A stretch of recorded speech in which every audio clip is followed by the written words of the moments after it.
নমস্কার বন্ধুরা, দিতির রান্নাঘর উইথ ব্লগ চ্যানেলে আপনাদের প্রত্যেককে স্বাগত। চিকেন চাপ, মাটন চাপ তো সবসময়ই খাই। আজকে দেখাবো পনির চাপ। একদম অন্য রকমভাবে দুর্দান্ত স্বাদের পনির চাপ। আর চাপের স্বাদ কেমন সে তো আলাদা করে বলার কিছু নেই। তো চলুন আজকের এই পনির চাপটা আমি কিভাবে বানালাম দেখে নিন। আজকে বানাবো পনির চাপ। তো এই পনির চাপের জন্য আমি প্রথমেই পনিরটাকে খুব ভালোভাবে ম্যারিনেট করে নেব। তো এর মধ্যে দিয়ে দিচ্ছি লঙ্কা গুঁড়ো,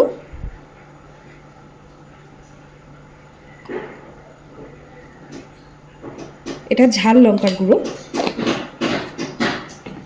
এবার দিচ্ছি লবণ। যা যা মশলা দেওয়ার আমি একবারেই পরিমাণ মতো দিয়ে দিচ্ছি।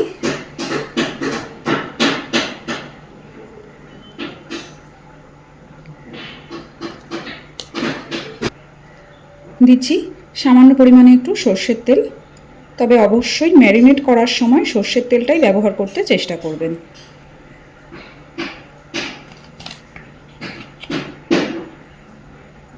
এবার দিচ্ছি টক দই।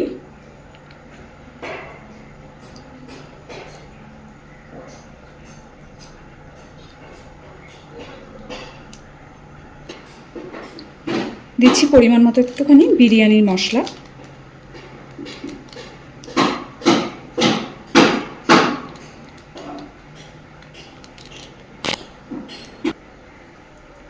এবার দিচ্ছি পেঁয়াজ বাটা, আদা রসুন বাটা, আর দিচ্ছি কাজু, পোস্ত আর চারমগজ একসাথে বাটা।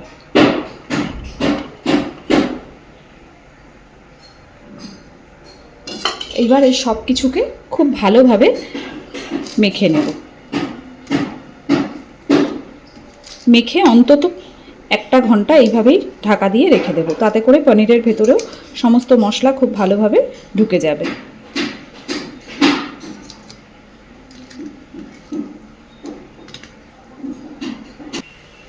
তো দেখুন আমি খুব সুন্দর করে সব কিছুকে ম্যারিনেট করে নিয়েছি।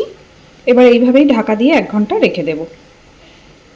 আপনারা কিন্তু এই ম্যারিনেশনের এই প্রসেসটা করে ওভারনাইটও রাখতে পারেন, তাতেও খেতে আরও ভালো হবে।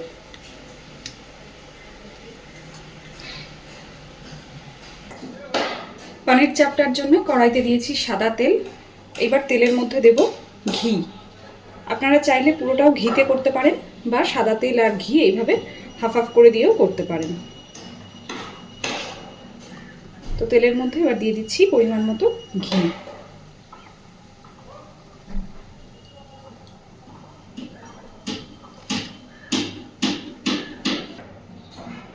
তেল আর ঘি খুব ভালোভাবে গরম করে নিয়েছি। এবার গ্যাসের ফ্লেমটাকে একদম কমিয়ে দিয়ে আমি দিয়ে দেবো এর মধ্যে একটুখানি চিনি, তাতে করে রান্নার কালারটা খুব সুন্দর আসবে।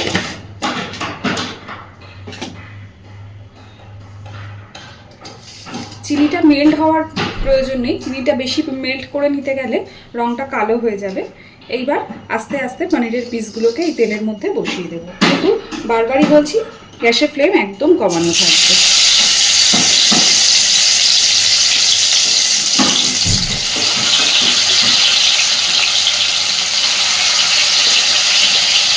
মশলা থেকে ছেঁকে নেওয়ার কোনো প্রয়োজন নেই, এইভাবেই বসিয়ে দেবো, কিন্তু মশলার সমেত পনিরটাকে একসাথে ঢেলে দেবো না।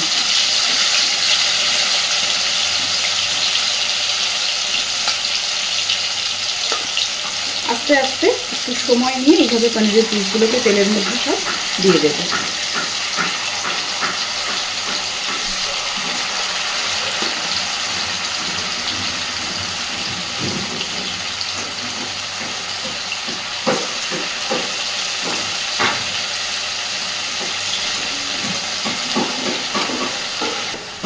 দেখুন সমস্ত পনিরের পিসগুলোকে তেলের মধ্যে এইভাবে আস্তে আস্তে করে বসিয়ে দিয়েছি। হালকাভাবে 1 থেকে 2 মিনিট এইভাবেই এগুলোকে রেখে দেব।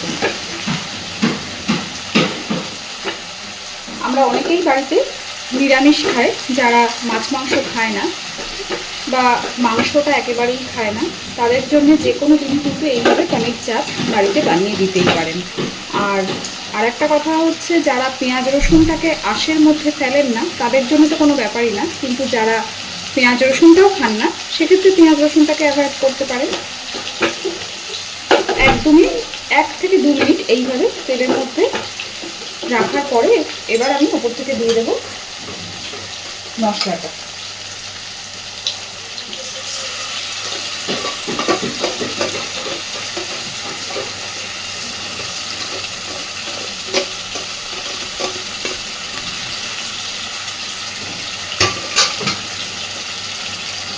গ্যাসের ফ্লেম কিন্তু বারবারই বলছি মিডিয়াম টু লোতে থাকবে। খুব হালকা করে আস্তে আস্তে এবার নেড়ে দেব।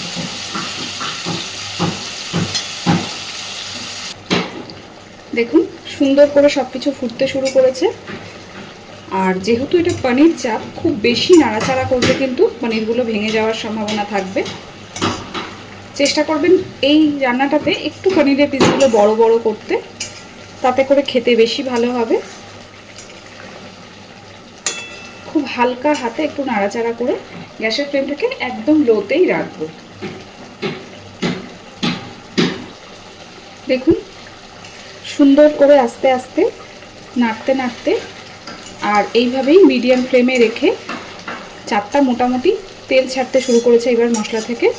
এইবার যে পাত্রে আমি পনিরটাকে ম্যারিনেট করে রেখেছিলাম সেই পাত্রটা দিয়ে অল্প পরিমাণে একটু জল দিয়ে দেব। খুব বেশি জলের প্রয়োজন নেই এখানে।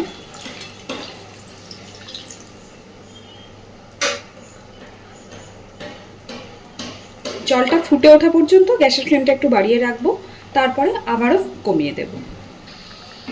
দেখুন জলটা অনেকটাই শুকিয়ে এসছে, আর আস্তে আস্তে কিন্তু আবারও ওপর থেকে তেল ছাড়তে শুরু করেছে। আমি আরও মিনিট 5 এইভাবেই একদম লো ফ্লেমে এটাকে রেখে দেব, যতক্ষণ পর্যন্ত না পুরো তেলটা ওপরে ভেসে উঠছে। দেখুন একদম গ্যাসের ফ্লেম কমিয়ে রাখাতে কি সুন্দরভাবে ওপর থেকে পুরো তেল ভেসে উঠেছে, আর আমাদের কিন্তু চাপটা রেডি। তো এই পর্যায়ে এবার আমি গ্যাসের ফ্লেমটাকে অফ করে দেব,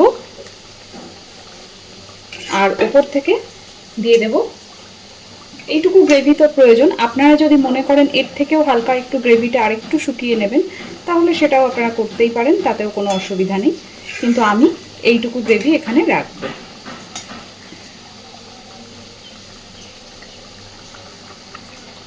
তো গ্যাসের ফ্লেম অফ করে দিয়েছি, আর ওপর থেকে দিয়ে দিচ্ছি জাস্ট কয়েক ড্রপ কেওড়া জল। এখানে আমি গোলাপ জলের ব্যবহার করব না। আর দেব 1 থেকে 2 ড্রপ মতো মিঠা আতর।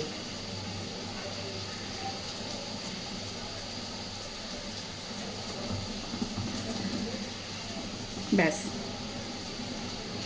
এইবার হালকা হাতে সবকিছু নাড়াচাড়া করে একটু মিশিয়ে দেব, আর এইভাবেই আবারও ঢাকা দিয়ে 10 মিনিট রেখে দেব। তারপর এটাকে আমি সার্ভ করব। তো আজকের আমার এই পনির চাপ কেমন লাগলো আপনাদের অবশ্যই আমাকে বাড়িতে জানাবেন। আর চাপ সম্পর্কে আলাদা করে বলার তো কিছু নেই, চাপ খেতে নর্মালি কেমন হয় বা চাপের কি স্বাদ এটা আমরা সবাই জানি, কিন্তু মাছ মাংস ডিম চিকেন মাটন চাপ তো সবসময়ই খাচ্ছি। এইভাবে একবার বাড়িতে পনির চাপ বানিয়ে খেয়ে দেখবেন, স্বাদ কিন্তু সত্যিই অসাধারণ, আর যে খাবে সে বারবার রিকোয়েস্ট করবে। তো প্লিজ আমার আজকের রান্নাটা কেমন লেগেছে আমাকে জানাতে ভুলবেন না, আর আমার চ্যানেলটাকে লাইক শেয়ার এবং সাবস্ক্রাইব করে আমার পাশে থাকবেন। আর এতক্ষণ আমার সাথে থাকার জন্য অসংখ্য ধন্যবাদ।